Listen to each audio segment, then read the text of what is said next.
Fala pessoal, beleza?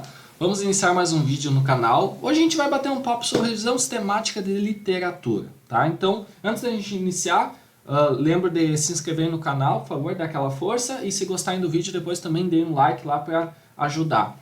Bom, esse vídeo de hoje eu resolvi gravar no intuito de fazer um bate-papo sobre revisão sistemática de literatura. É uma área que eu trabalho bastante, né, na área de pesquisa, a área mais acadêmica. Eu geralmente gravo vídeos mais técnicos aqui de programação e tecnologia, mas eu acho legal porque também eu tenho muitos colegas e alunos que trabalham com essa área. A gente sempre está trocando ideia e conversando sobre revisão sistemática de literatura.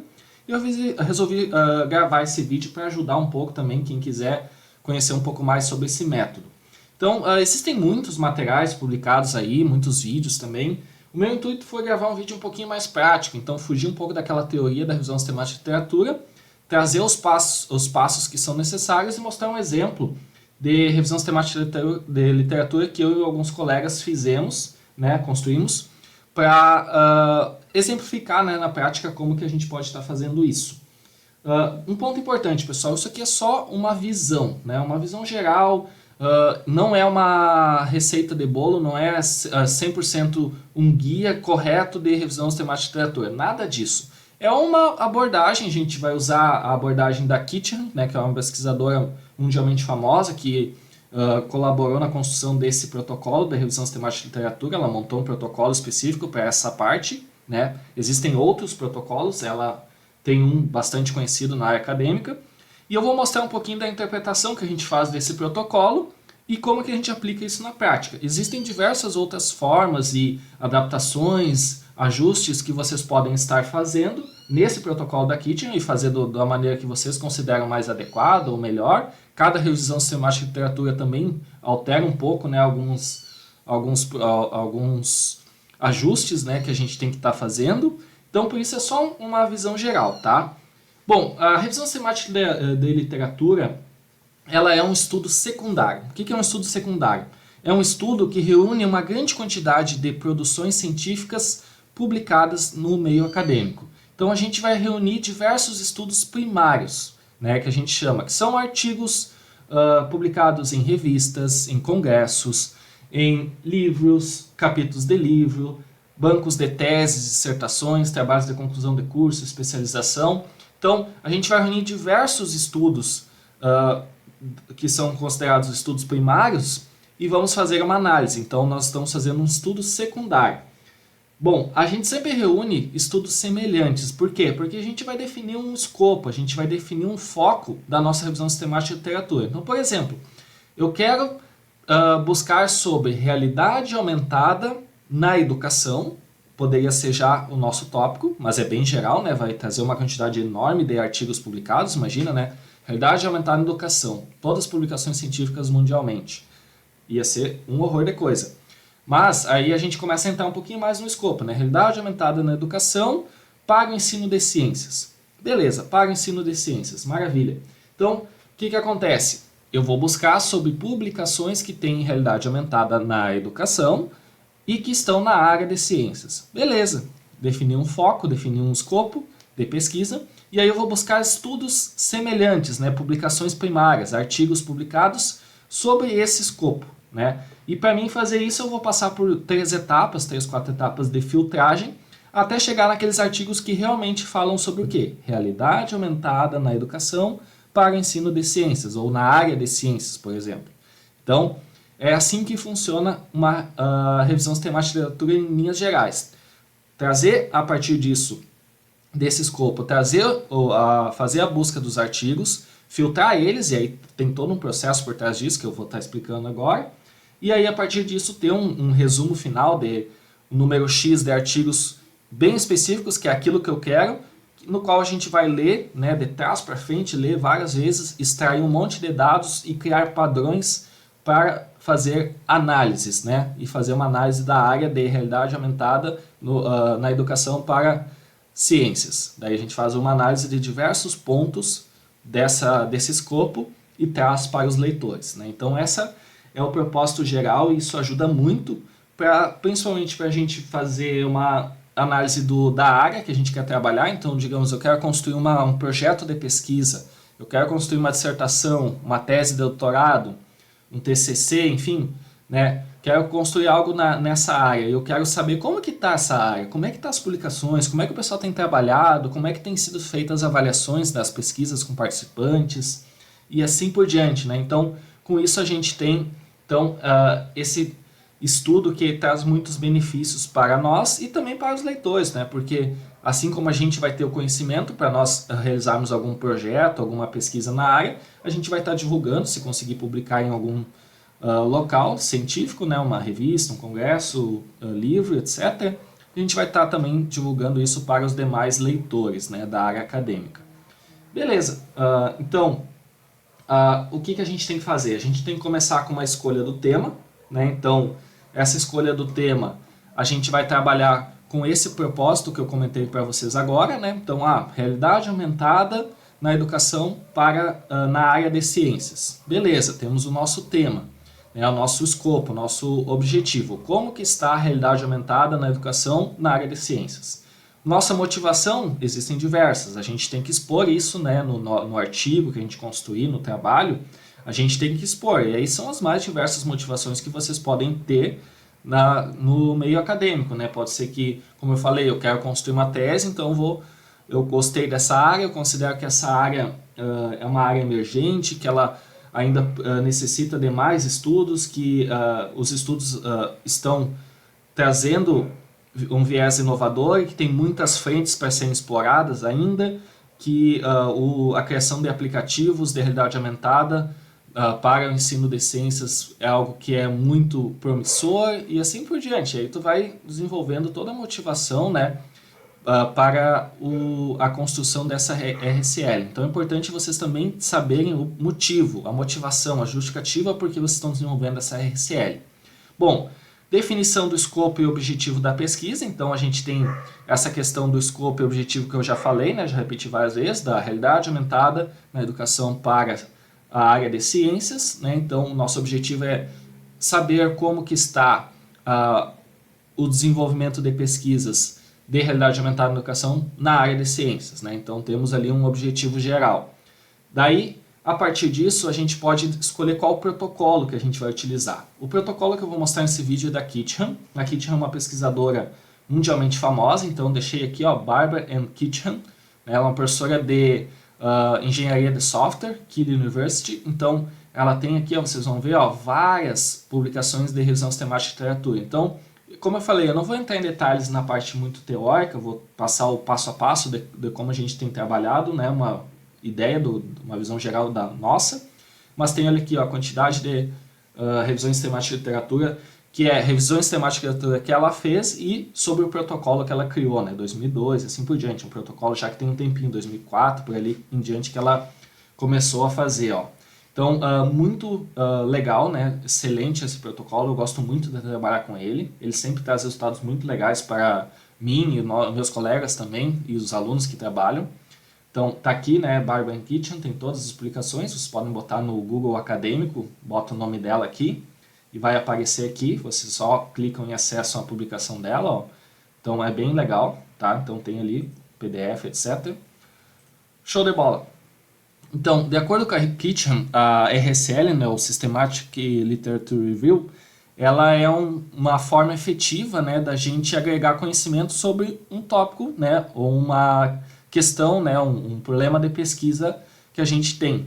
E o que isso traz? Isso traz confiança, isso traz resultados de qualidade, porque tu vai estar agregando artigos publicados em periódicos, livros, congressos, que são artigos que passaram por revisões. Então tem aquele ponto de qualidade, né? Então tu tá reunindo uma grande quantidade de publicações positivas, de qualidade, né? Que são comprovadamente eficazes, eficientes, boas, e a partir disso tu vai conseguir analisar essas publicações para fazer um estudo, né, daquela área, daquele escopo de pesquisa que tu definiu. Então é bem legal, né, de fazer. E aí, a partir desse ponto agora, a gente vai começar a trabalhar com as etapas, né? Quais as etapas que a gente trabalha, como que a Kitchen trabalhou as ideias, né? Então, ela passou um protocolo geral e, como eu falei, a gente vai adaptando, ajustando ele, conforme a nossa interpretação também, da forma que a gente considera que é benéfica para realizarmos o estudo da revisão sistemática de literatura. Então, pessoal, com o escopo definido, a gente precisa ver o que a gente quer explorar, né, nessa análise, nessa busca, nessa revisão sistemática de literatura que a gente vai fazer, né, com esse escopo. Então, a gente tem que ver se a gente quer buscar como é que está sendo avaliado, né? Então, por exemplo, RA na educação na área de ciências, como é que eles estão avaliando as pesquisas, né? Como é que está o conjunto de participantes, como é que estão os instrumentos de coleta de dados, enfim, né? Como é que está o quesito avaliação? Quais áreas dentro da ciência eles estão utilizando, por exemplo, quais os tópicos de ensino? Quais tecnologias, como é que é a forma de desenvolvimento, como é que é o tipo da pesquisa que está sendo realizada, quais teorias educacionais ou abordagens educacionais estão sendo usadas. Então, a gente começa a buscar questões de pesquisa, né, áreas, visões em que a gente vai explorar dentro dessa análise que a gente vai fazer, né? Então, a partir disso, a gente vai ter uma ideia, né, de como construir essa parte, e aí a gente pode fazer o quê? A gente pode começar a trabalhar com a questão de critérios de exclusão e inclusão. Depois nós temos fontes de pesquisa e string de busca, temos aqui mais algumas ali, fatores de qualidade, e aí as etapas de realização. Então, nesse ponto aqui, ó, é bem importante a gente definir questões de pesquisa, tá? Então, é a ideia de como a gente vai tratar as questões a serem respondidas dentro do objetivo geral. Então, por exemplo, né, eu estou falando bastante de RA na educação na área de ciências. Então, uma questão de pesquisa, a primeira questão de pesquisa, por exemplo, poderia ser como está sendo utilizada, ou quais áreas, né, quais tópicos de ensino estão sendo abordados dentro da área de ciências no uso da RA na educação. Né? Poderia ser, para mim, ver qual que é a área, mais para o lado da física, mais para o lado da biologia, e assim por diante, adentrar ali naqueles tópicos. Segunda parte, como que está sendo desenvolvido, quais abordagens educacionais, então como que é o desenvolvimento, como que são as abordagens como um todo no uso da RA na educação na parte de ciências. Essa poderia ser a minha segunda questão de pesquisa. E a minha terceira seria, por exemplo, a avaliação, né, que englobaria toda essa parte, né, quem são os participantes, qual que é os instrumentos de coleta, como que é a análise de dados, a estatística qualitativa, quantitativa e assim por diante. Né? Então a gente poderia ter essa terceira questão de pesquisa. A partir desse ponto, por exemplo, tem essas três questões de pesquisa. Beleza, eu tenho meu objetivo geral, que eu comentei ali, tem as três questões de pesquisa, né? E aí a partir desse ponto entra a parte dos critérios de exclusão e inclusão. Que é basicamente para me dizer, ó, esse artigo fica, esse artigo não tem tudo que a gente precisa, vamos cortar fora, vamos remover ele. Que aí a gente entra com vários critérios que vocês podem estar bolando, alguns deles, por exemplo, o escopo do artigo não é de RA na educação na área de ciências, é na área de literatura, é na área de matemática. Então, o critério de inclusão e exclusão diz que tem que ser, né, o critério de inclusão diz que tem que ser na área de ciência. Exclusão diz que se não for da área de ciência deve ser removido. Se o artigo possui avaliação ou não. Essa é uma parte bem interessante. Geralmente nas RCLs eu gosto muito de abordar também artigos que têm avaliação ou que não têm avaliação, né? Algumas RCLs às vezes a gente opta por pegar artigos somente que fizer avaliação com participantes, né? O cara fez só uma proposta, né? Ou bolou só uma ideia, mas não aplicou com participantes, aí eu não pego. Então é uma discussão bem ampla que depende muito da questão do ponto de vista. Eu vejo assim que em áreas emergentes, quanto mais pesquisas a gente encontrar, melhor. Então, independente de aplicar com alunos ou não, eu gosto de incluir, mas existem diversas possibilidades, né? A gente também tem vezes que a gente só inclui quando precisa ter avaliação, dependendo do nosso escopo. Alguns outros pontos específicos, é claro, né? Algum critério de inclusão ou exclusão, né? Que você pode estar adotando. Linguagem é padrão, né? Eu vou pegar artigos somente em português, na língua portuguesa, né? No nosso idioma, ou artigos em inglês e português. Daí eu vou ajustando isso. Critério de exclusão. Artigo em espanhol deve ser removido, artigo em chinês deve ser removido. Então, a gente vai ajustando isso, né? Ano de publicação. Geralmente, a gente trabalha ou com um período específico ou não limita, né? O que acontece? Geralmente o pessoal coloca ali 5 anos, 10 anos para pegar uma abrangência legal. Então, por exemplo, se tu tem uma tecnologia nova, né, que nem a RA, uma tecnologia ainda emergente, pode ser considerada, né? Não é assim amplamente difundida no meio educacional. Então, de repente, se tu pegar 10 anos, tá legal, né? Agora, se tu pega uma outra área, um outro escopo, por exemplo, ambientes virtuais de aprendizagem, isso já é bem difundido, né? Então, tu pode pegar daqui a 20 anos. Só que tem toda aquela questão, né? Tipo, se eu pegar 20 anos, será que eu não vou estar pegando uma pesquisa lá de 2000, que não vai estar muito antiga, ela vai me trazer, assim, resultados relevantes para mim analisar? Então, tem toda aquela questão de você ver o quanto vocês querem pegar pesquisas mais antigas e também o cuidado de não limitar demais, 2015 para cima. De repente pode ter muitas pesquisas boas de 2013, 2012, 2010. Então, a gente geralmente fica ali em torno de 10 anos, 10 anos por ali que fica legal, sempre está pegando bem. Documentos de artigos diferentes são disponíveis, então tem toda aquela questão se o artigo está disponível, se não está disponível, daí tu pode descartar ele, ou se ele é, por exemplo, um estudo secundário também, então eu não vou estar pegando, por exemplo, e analisando outras RCLs publicadas, ou algum outro tipo de documento mais técnico, algo assim, aí você coloca como critério de exclusão, né? RCL, geralmente isso a gente não faz mesmo, a gente não pega outras RCLs para analisar, a gente só quer publicações científicas com aplicações ou propostas, né? Então não quer RCL, estudo secundário. Então, toda essa questão de verificar quais os critérios de inclusão e exclusão.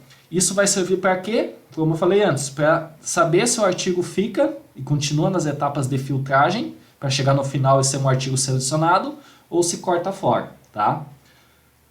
Aqui, fontes de pesquisa e string de busca. A partir do momento em que você definiu o que você quer buscar, o escopo, critérios de inclusão e exclusão, quais áreas tu quer, avaliação, etc., tu vai montar uma string de busca. Essa string de busca vai servir para te guiar e também para usar em alguns motores de busca, alguns sites possuem, né, aquelas buscas avançadas em que tu pode colocar os termos-chave, né, as palavras, e aí ele junta aquelas palavras por and ou or, e tu coloca para fazer a busca em todo o periódico lá, ou toda a base, por exemplo, se tu for usar uma Scopus ou algo assim, né?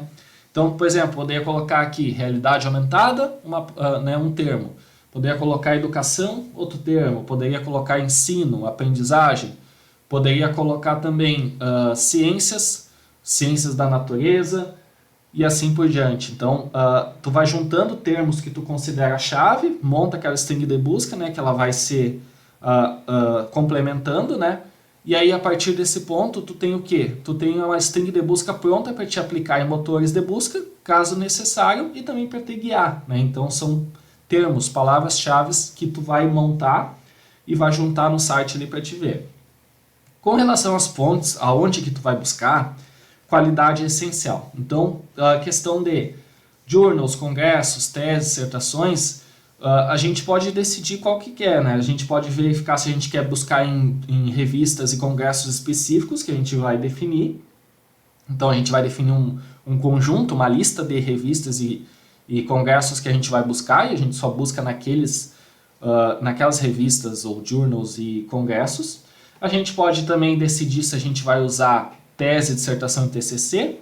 A gente sempre vale da máxima, eu posso usar tese, dissertação e TCC? Pode. Mas, teoricamente, quem fez uma tese, uma dissertação, TCC, né, com qualidade, provavelmente, né, a não sei que seja nova ou por algum motivo não publicou, mas provavelmente tenha publicado. Então, no final das contas, se tu buscar por artigos, tu vai acabar achando uma publicação referente àquela tese, àquela dissertação. Então, tem uma questão ali de ver mesmo.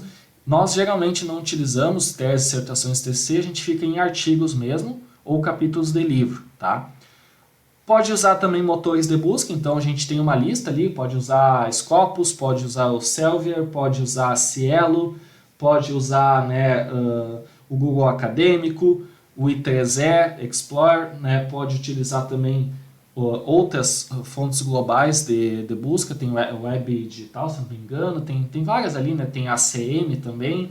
Então, tu pode usar essas fontes globais, que ali nessas fontes globais é onde tu mais usa esses termos chaves, né? String de busca que eu comentei, que aí tu monta lá a string de busca na parte de pesquisa por artigos do buscador, do motor de busca que tu tá, e aí tu consegue filtrar, né? Então, Geralmente a abrangência é bem maior nesses motores de busca, porque aí é difícil escapar algum artigo assim que não esteja indexado em alguma dessas bases mais globais, né?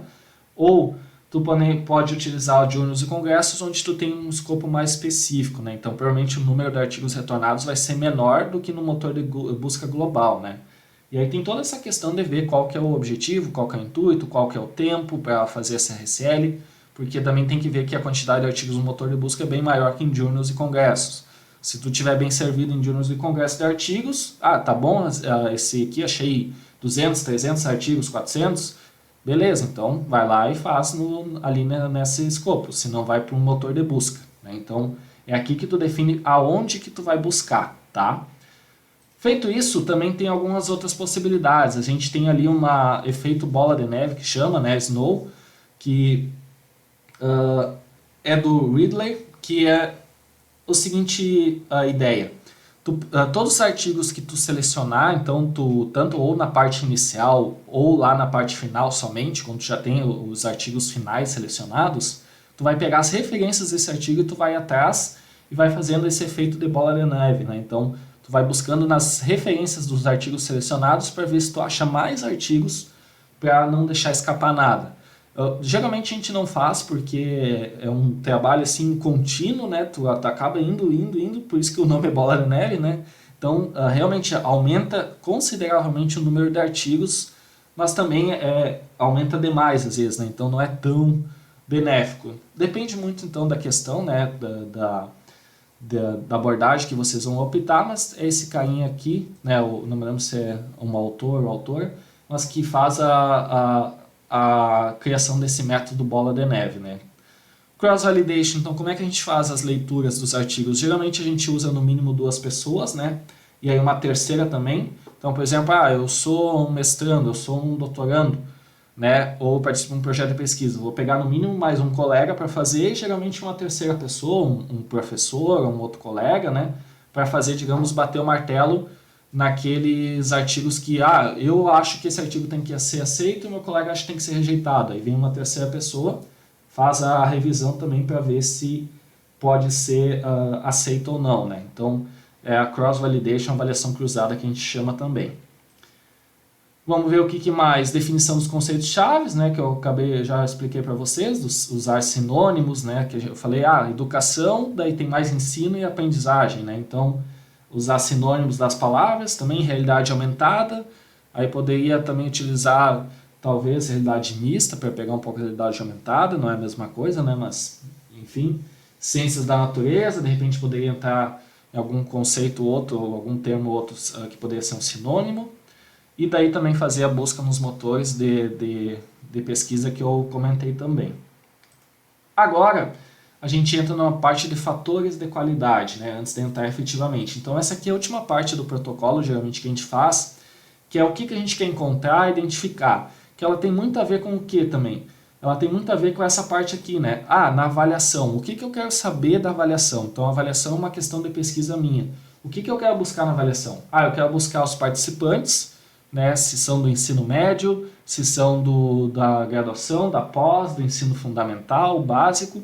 Eu quero buscar o tamanho da amostra, qual que é geralmente a média da amostra que os artigos estão utilizando nessa área. Eu quero usar qual que é os instrumentos de coleta de dados, questionário, entrevista e assim por diante.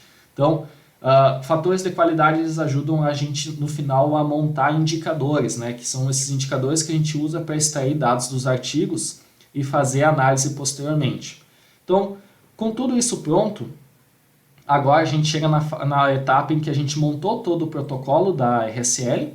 Então a gente montou todo esse protocolo, estamos tudo pronto. E aí agora a gente efetivamente vai começar a fazer a busca, né? Então efetivamente a gente vai começar a fazer a busca nos motores de busca, de pesquisa, ou nas revistas e congressos na listagem que a gente fez, ou no banco de teses e dissertações da CAPES, por exemplo, né? Depende de qual a lista de motores de busca ou qual as fontes de dados que vocês escolheram. E aqui efetivamente é onde a gente vai fazer o início da busca na RSL, né? A parte prática assim, de busca. Aqui então é onde efetivamente a gente faz a parte prática de buscar os artigos nas fontes de busca de dados que a gente selecionou, né? Então, a partir do momento que a gente buscou lá, então, por exemplo, selecionei motores globais, selecionei Google Acadêmico, Scopus, ACM e I3E. Aí eu vou lá, coloco os termos-chave ali da string de busca, né?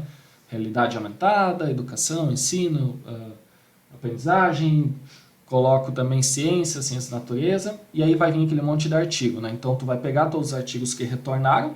Nesse momento de busca tu tem que talvez fazer algumas vezes para ajustar, né, esses termos. Então nem sempre tu vai acertar os termos de primeira. Então talvez quando vem muito artigo, sim, demais mesmo, 2, 3 mil artigos, ou de repente veio só 50 artigos, 10 artigos, né? Então, essa parte dos termos-chave, da string de busca, tu vai ajustando nesses pequenos testes iniciais, né? Então, tu vai fazer os testes, vai ver se, acho que a amostra está de bom tamanho, pelo que eu acho que eu acertei, então, os termos que vai ser usado, né? Então, tu vai ajustando ali os termos também, para que fique num retorno bom de artigos, de número de artigos, né? E aí, a partir desse ponto, tu vai começar a fazer. Então, peguei na CM, peguei na I3E, peguei no acadêmico. Aí tá, o ACM me retornou 200, o Google Acadêmico me retornou 150, o outro me retornou 20, o outro me retornou 100. Beleza. Aí tu vai pegar, vai fazer o quê? Tu vai fazer a leitura do título e do resumo dos artigos, né? Então, tu vai fazer uma leitura rápida do título e do resumo para ver se o artigo realmente está dentro daquele escopo que tu está pretendendo. Nesse ponto é sempre ideal você cuidar para não descartar um artigo que poderia ser utilizado. Então, o que a gente faz? A gente dá uma olhada no título e resumo. Se realmente a gente vê que não é nada a ver com aquilo que a gente quer, né, que pode vir, porque, usou o termo, mas não é isso que a gente está buscando, né? Aí a gente descarta. Se a gente fica na dúvida, o que a gente faz? A gente passa para a próxima etapa, porque daí a gente faz uma leitura ali do texto mais completa, né? E aí já verifica com mais certeza se ele serve ou não para a gente fazer a seleção dele, né? Então, nessa primeira etapa, título e abstract, ficou na dúvida, passa para a próxima etapa, ou dá uma olhadinha, baixa ali rapidinho, dá uma passada de olho, assim, bem rápido no artigo, vê se tem alguma coisa ali, só para não descartar um artigo que talvez pudesse ser utilizado, porque às vezes o resumo e o título podem dizer uma coisa e o artigo, na verdade, mostra a outra, né? Então, existe muito disso. Então, tem que ter um cuidado para não descartar artigos aí que possam ser relevantes e que a gente acabou descartando por não achar no resumo que estava certo. Aí essa é a primeira etapa, então tu vai ter lá, tinha 500 artigos, removi 300 e fiquei com 200. Aí nesses 200 eu vou fazer uma leitura completa, aí sim, vou fazer uma leitura completa do artigo, e aí efetivamente eu vou aplicar também os critérios de inclusão e exclusão. Então, no título no abstract a gente meio que aplica, mas é meio que um feeling, já ver se o artigo é da área ou não, né? E efetivamente a gente aplica mesmo, assim, mais a fundo os critérios de inclusão e exclusão, por exemplo, se o artigo é em inglês, se o artigo é do ano tal, isso a gente já vai aplicar ali no título no abstract, né, óbvio. Mas, por exemplo, se o artigo tem um experimento na área de realidade aumentada na educação de ciências, aí esses tipos de critérios mais assim específicos, a gente vai fazer a aplicação deles mais na segunda parte, em que a gente faz a leitura completa do artigo, né? E aí a gente vai descartar. Então, por exemplo, eu tinha 200, aí descartei, fiquei com 50. Beleza, 50 é a minha amostra final. Então, cheguei na terceira fase com 50. 50 são os artigos finais, em que eles vão ser os artigos que eu vou usar na minha RCL. Maravilha, 50 é um bom número, excelente, a gente trabalha com 20, 30, depende muito da área, né? Às vezes não tem muita publicação, e às vezes tem muita, né? Às vezes já trabalhei com RCL, tinha 200 no final, 300, então depende muito da área que vocês estão trabalhando. Cheguei com 50 no final, o que eu vou fazer? Eu vou começar a fazer extração dos dados, extração dos elementos que eu quero buscar. Então, essa extração a gente geralmente usa uma tabelinha, já vou mostrar na prática agora para vocês em seguida, em que a gente pode daí fazer o quê? A gente consegue pegar dados específicos dos artigos e tabular para criar um padrão e depois ter uma tabela gigante ali de dados com todos os artigos, né, todos esses 50, por exemplo, com os dados extraídos para a gente fazer análise e poder passar para o artigo, né. Todo esse processo deve ser documentado, né. A gente, botei aqui um formulário web, a gente usa geralmente o Excel online, né, ou offline, enfim. Tem também ferramentas que foram criadas para a gente fazer toda essa parte de documentação da RSL e tudo. Então existem ferramentas, várias ferramentas que podem ser usadas. A gente usa geralmente o Excel Online, que a gente vai compartilhando, vai trabalhando ali. E aí com esses dados em que vocês vão ter esses dados tabulados ali nessa tabela, o que vai acontecer? A gente vai fazer toda uma separação por questões de pesquisa e tudo, vou mostrar agora. Né? E aí dentro de cada questão de pesquisa vai ter os indicadores, por exemplo, avaliação participantes, avaliação público-alvo não, desculpa, instrumentos de coleta de dados, e aí a gente vai botando os dados. Né? Depois que a gente tiver essa tabela pronta, a gente vai fazer uma análise completa para fazer depois a discussão dos resultados de forma detalhada e embasada com citações, né? Que isso já entra na parte do artigo. Maravilha! Aí com isso a gente tem a nossa RSL assim construída, e aí a partir desse ponto a gente entra na estrutura de um artigo. Antes de eu falar disso, vamos falar dessa tabela que eu comentei aí.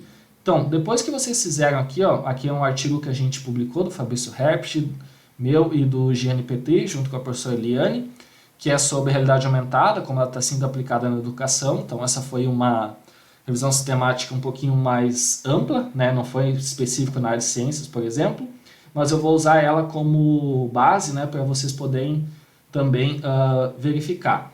Então, o que a gente usou? A gente fez todas essas 3 etapas, então aqui no artigo vocês podem ver, né? Depois já vou falar sobre a estrutura dele. A gente fez todas as etapas, então a gente fez o quê? A gente definiu a nossa área, né? Como a realidade aumentada tem sido utilizada na educação, por exemplo, definiu nossas questões de pesquisa, né? Quais áreas da educação têm sido mais usadas? Matemática, ciências, física, literatura, inglês. Como que está sendo usado, né? Está sendo usado a Unity, está sendo usado com marcadores, quais abordagens, teorias educacionais estão sendo aplicadas, né? E assim por diante, e como tem sido avaliada, né? Essa parte de participantes, instrumento de coleta de dados. Então a gente teve 3 questões de pesquisa, os nossos critérios de inclusão e exclusão, então vejam, 2011 a 2018 a gente pegou texto somente em inglês, então a gente optou só por textos somente em inglês, que as palavras-chave estavam contidas na estrutura do texto, que ele tinha aplicação na parte de realidade aumentada móvel, né? Que era o nosso foco também móvel. A gente não buscou realidade aumentada, por exemplo, em plataformas web, etc. E que ele tinha avaliação também, né? Então a gente buscou também só artigos com avaliação. Então isso seriam critérios de inclusão que a gente está aí utilizando. Exclusão geralmente é ao contrário, né? Tem alguns diferentes, mas geralmente é ao contrário do que a gente tem na inclusão. Aqui a gente também falou, relatórios, documentos, revisões de literatura a gente não quer. Então, tudo isso a gente tem como aspectos de inclusão e exclusão. Os critérios de qualidade, então, que depois eu vou passar ali para vocês. Nesse caso aqui, em vez de a gente usar motores de busca, a gente fez uma listagem de revistas e congressos que a gente poderia estar buscando, né? Somente revistas, se eu não me engano. E aí a gente fez a construção também da string de busca, então vejam, realidade mista ou realidade aumentada, educação ou ensino ou aprendizagem, mobile learning, m-learning, mobile device, mobile computing. Então vejam, a gente pegou aqui os sinônimos, então ou tem realidade mista ou tem realidade aumentada, e junto, né, então obrigatório junto tem que ter a palavra educação ou ensino ou aprendizagem, e junto tem que ter ou mobile learning, ou m-learning, ou mobile device, handheld computer, mobile computing, etc. Então, esses termos permitem a gente fazer a busca por pesquisas que vão estar naquele escopo, né, que a gente definiu. E a partir disso a gente fez então a condução da RSL, né? Então a gente fala aqui que foi 3 alunos para fazer aquele esquema de 2 verificar e o terceiro bater o martelo, né, para ver se aquele artigo ia ficar. Na primeira etapa, que seria a etapa de buscar e ler resumo e título, a gente encontrou 296 artigos. Depois a gente foi para a segunda etapa, que era para fazer a leitura completa, né? Então dos 296 foram 106 incluídos na segunda etapa e 190 excluídos. E na terceira etapa ali, né, que é a leitura completa ali, na segunda e terceira etapa da leitura completa, a gente teve ao final, né, a leitura completa em qual a gente removeu 49 e ficou com 57 ao final, né. Esse 57 é onde a gente faz a extração de dados, né? Que é de acordo com as 3 questões de pesquisa que a gente definiu, né? Então, de acordo com as 3 questões de pesquisa e os indicadores dentro de cada uma, que daí entra aquela tabela que a gente construiu, né? Então, a partir disso, né, aqui a gente já fala da parte da extração, né? A gente tem essa tabela aqui, ó. Essa tabela, eu vou deixar depois no link do vídeo um exemplo, um modelo dessa tabela ali. Basicamente, ela tem aqui, ó, fase 1. A gente botou, então, qual artigo que era, qual o ano que ele foi, qual que era o local de publicação, quem foi o avaliador, se ele foi aprovado e reprovado.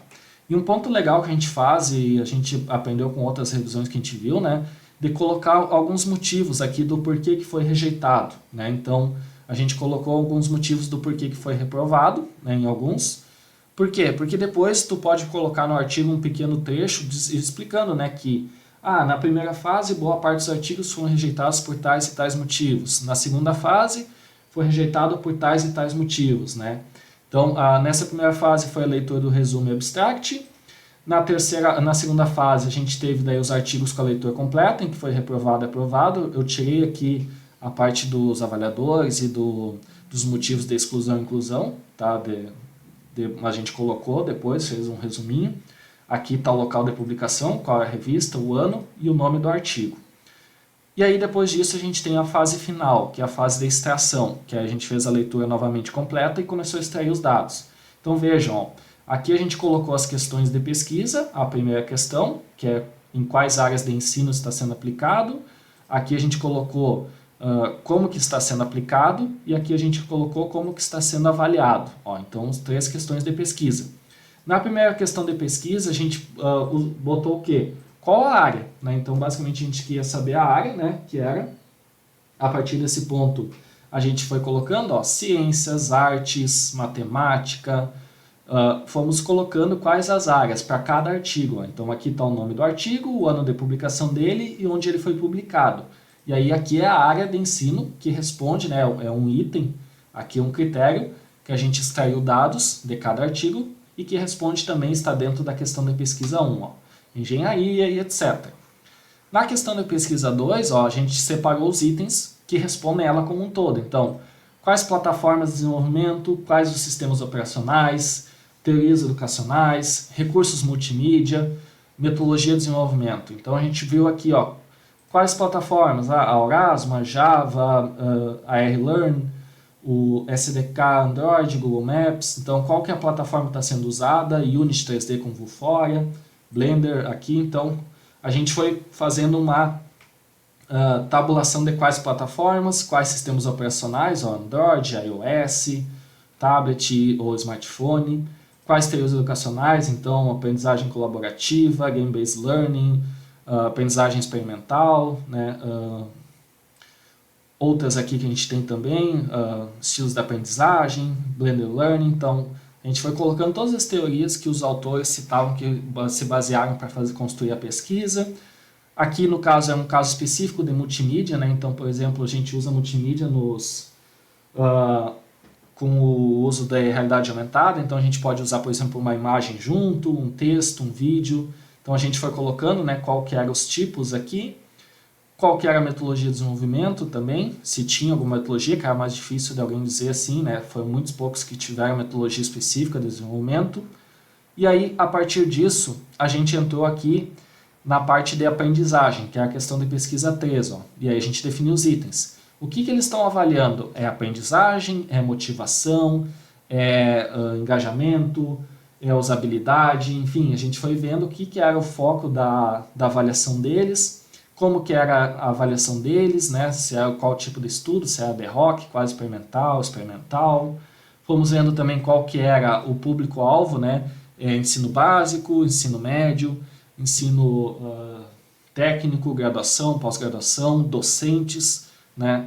Qual que era geralmente a sample size. Aqui a gente fez um mini intervalinho de dados, então botou, se eu não me engano, era 0 a, deixa eu ver se eu tenho aqui algum exemplo, era 1 a 20, 21 a 40, 41 a 60, 61 a 80, 80 a 99, se eu não me engano, e mais de 100. A gente fez estipulou mini intervalos para a gente poder tabular, né, e fazer ali uma padronização.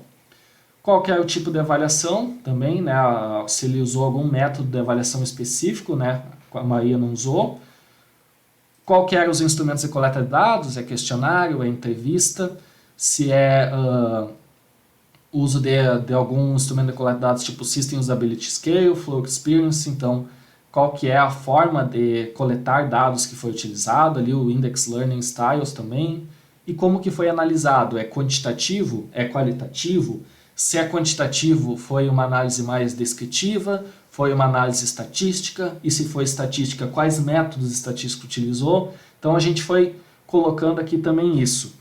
Vejam que na medida do possível a gente foi criando pequenos padrões, ó. A gente não colocou frases, um monte de texto aqui, porque o objetivo é ser o mais sucinto possível e padronizar, ó. Porque depois, quando a gente vai fazer análise para o artigo, para a escrita do artigo e para a análise da RSL, a gente tem um certo padrão aqui que a gente consegue começar a interpretar e fazer as nossas análises e interpretações, né? Então isso aí que é muito importante também, esse modo de construir, né, que a gente adotou, né? Isso aqui ajudou muito a fazer. Daí a gente tem aqui ao final, ó, as tabulações. Então aqui a gente colocou algumas tabulações, por exemplo, quais que foram as revistas que a gente tirou e qual a quantidade de cada revista, onde teve mais Computers Education, qual que é as áreas mais. Então vejam aquela questão da tabulação que eu falei, ó.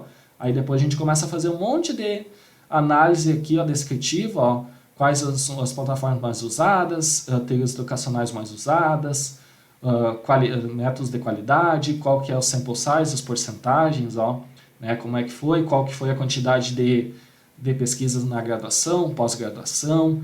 Então tudo isso a gente, com esses padrões, a gente consegue tabular, e aí depois disso começar a fazer a análise, né, ver as porcentagens, fazer as análises, interpretar o porquê que é isso, porquê que a gente chegou a esses resultados, porquê que será que está tendo esse padrão, essa padronização, né?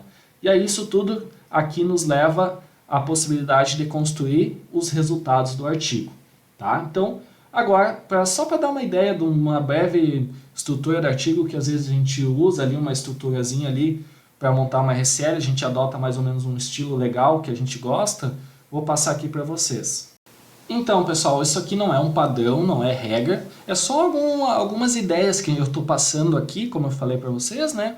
Para estimular ali a criatividade, para vocês construir uma RSL e poder seguir algumas ideias que eu estou passando aqui. Na introdução, geralmente, a gente trabalha, então, né? Deixa eu puxar aqui, ó.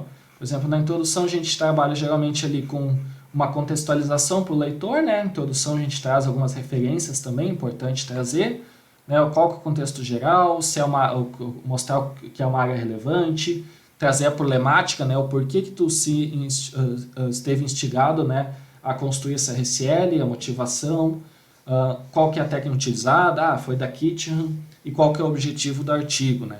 Sempre cuidar para a introdução, deixar aquela contextualização e aquele desejo do leitor continuar lendo, né? Buscar mais, não pode já trazer resultados na introdução. Background, né? Eu botei aqui background, que é referencial teórico ali, ficou em inglês ali. Basicamente é referencial teórico, principais conceitos elencados, né? Uma discussão das áreas dentro das questões de pesquisa. Então a gente fez ali, por exemplo, um referencial teórico de realidade aumentada móvel, e daí falou também sobre a questão de como a parte teórica, né, da parte de avaliação de realidade aumentada móvel na educação, da parte de desenvolvimento, que estavam relacionados às questões de pesquisa. Lembrando sempre de fazer uma análise crítica, né, expor também a sua visão no referencial teórico. Trabalhos relacionados, então, por exemplo, a gente citou algumas outras RSLs, então é bem legal isso. A gente já vai e apresenta também outras RSLs parecidas, similares, na área da realidade aumentada na educação que foram feitas, faz uma discussão sobre elas aqui também e explica qual que é as diferenças da nossa RSL em relação a essas que foram citadas. Research Method, que a gente usou aqui, né, metodologia, todos os passos, né, então aqui a gente começou explicando, né, na figura qual que foi todo o passo a passo. Deixa eu ver se abre a figura aqui, ó, rapidamente. Ó, foi explicando qual que foi todo o passo a passo, a definição das fontes de pesquisa, critérios de inclusão e exclusão, primeiro estágio de busca, segundo, né? E a partir disso a gente entrou na parte de execução da revisão sistemática de literatura, que é basicamente tudo aquilo que eu fui explicando nesse vídeo, né? Falar sobre qual que é o foco, qual que é o escopo, quais são as questões de pesquisa, quais os critérios de exclusão, qual que é os critérios de qualidade, fontes de dados que tu vai buscar, qual que é também a string de busca, e aí a partir disso, como que tu fez a execução, né? Todos os passos. Então aqui tem que ter muitos detalhes, ó. A execução da review, aqui eu falei, já tinha mostrado para vocês antes, né? Quem que executou, quantos foram, como que foi cada etapa, qual a quantidade de artigo que foi localizado em cada etapa, qual que foi a quantidade de artigo que foi incluída e que foi mantida, no caso, ou foi excluída. Falar aquele esquema que eu comentei com vocês, né? Deve ter um barulho no vídeo, está passando um avião aí, peço desculpas, mas trazer qual que é também alguns dos principais motivos, né, do porquê que os artigos foram excluídos na primeira etapa ou na segunda etapa ali de leitura completa, né? Então a gente coloca isso aqui também. Data extraction, então extração de dados, né? Então aqui efetivamente é a parte onde a gente começou a fazer aquela questão aqui de pegar a tabela, pegar essas análises aqui, ó, quantitativas e começar a mostrar a extração dos dados, né? Então a gente começou a fazer primeiramente, trouxe a discussão mais ampla, mais genérica sobre em termos quantitativos, né? Então uma análise mais quantitativa e com algumas análises específicas em torno de cada parte, né? Isso aí então a gente fez para cada um, a gente fez para esse, a gente fez para esse, a gente fez para esse e assim por diante. Então botou aqui questão de pesquisa 1, analisou isso, questão de pesquisa 2, analisou isso e assim por diante, né? Trazendo um aspecto mais quantitativo. E aí após isso a gente trouxe então um aspecto mais qualitativo, né? Que aí a gente entra ali, ó, uma parte mais de discussão.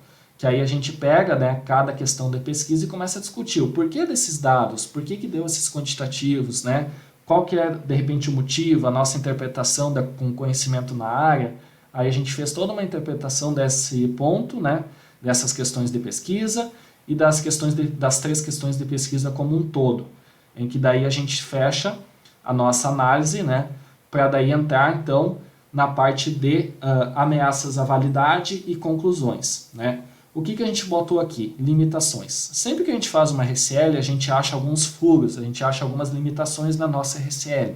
Então é legal, é importante a gente colocar algumas dessas limitações que a gente encontrou durante a realização da RCL para mostrar ao leitor, ó, a nossa RCL realmente ela foi feita, tá legal, tá tudo bonito, achamos tudo o que a gente queria, mas pode ser que tenha ficado aqui um vazio aqui, ou pode ser que tenha uma ameaça, uma análise nesse ponto aqui. Então a gente faz aqui algumas considerações importantes para o leitor também ter ciência disso, né? Algumas limitações também da busca da pesquisa.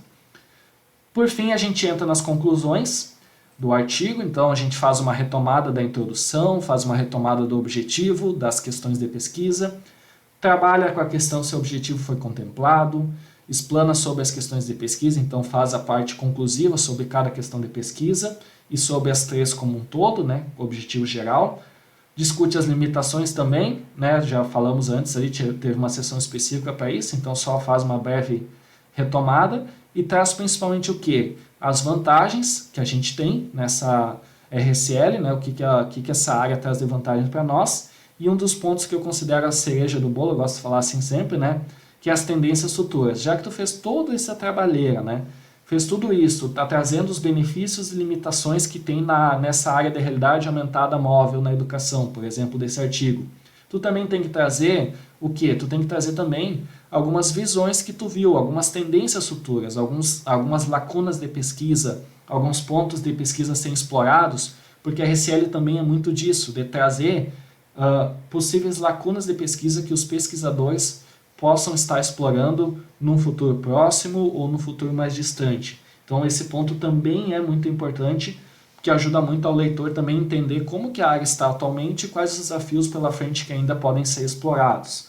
E aí a gente tem então uma estrutura básica, né, desse artigo, a gente coloca também a tabela, então a tabela final aqui, deixa eu ver se ela está disponível, deixa eu ver se esse ponto no final tem. Deixa eu tirar esse ponto no final, não sei se tem, vamos ver. Não lembro se o DOI dessa revista já foi, já, tá ali, ó, tá disponível. Eu vou deixar esse link lá também.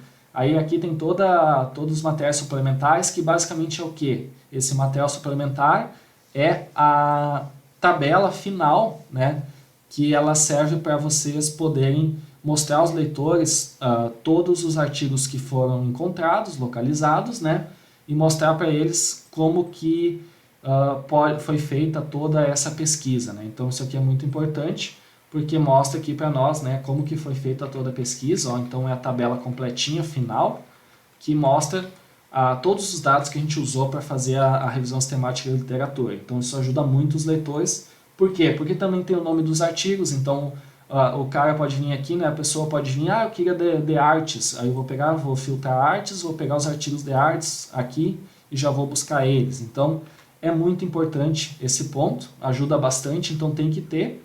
E a gente geralmente coloca aqui todas as referências dos artigos que a gente achou, então eram 50, mais os que a gente usou no artigo. Então vejam que deu bastante referências ao final, né? Mas que vale muito a pena, porque daí já deixa aqui também para os leitores poderem acessar. Então, usei esse artigo aqui como base para apresentar uma versão final da RSL para vocês. Mostrei toda a parte prática aqui da tabela, como a gente fez parte a parte, né? Não entrei tanto em detalhes técnicos assim e também não fiquei muito na teoria. Fiquei no meio termo ali, que eu acredito que mostra assim de uma forma clara ali para vocês, pelo menos dar um pontapé inicial para quem ainda nunca tinha feito, ou para quem ainda tinha dúvidas, de repente dar uma clareza maior, para poder adotar os passos, né, e adaptar as etapas ali que vocês vão conduzir na RSL, sempre buscar seguir também as ideias da Kitchen também, né, ou de outras, né, existe outras aqui, como até no último botei aqui o Prisma, né, tem esse daqui, ó, que é uma outra forma de fazer revisão sistemática de literatura, e tem outros autores também que fazem, então vocês podem adotar outros autores e seguir. Esse foi o da Kitchen, né, então eu trouxe uma ideia geral de tudo que ela publicou, a gente pegou ali um apanhado de coisas para fazer revisão sistemática de literatura baseado nela, né? A gente não precisa seguir à risca tudo, e aí a gente tem aqui então essa visão geral da revisão sistemática de literatura. Espero que tenham gostado, tentei também não deixar o vídeo muito grande, poderia ter trazido mais detalhes técnicos, outras coisas, mas também ia ficar um vídeo muito extenso. Meu propósito é que vocês tenham um vídeo um pouco ali num tempo legal, né? Que mostre bastante coisa para vocês e possa ajudar. Espero que tenha ajudado bastante nas pesquisas que vocês vão conduzir. Se gostaram, deixem um like lá, por favor. Se inscrevam no canal e até a próxima.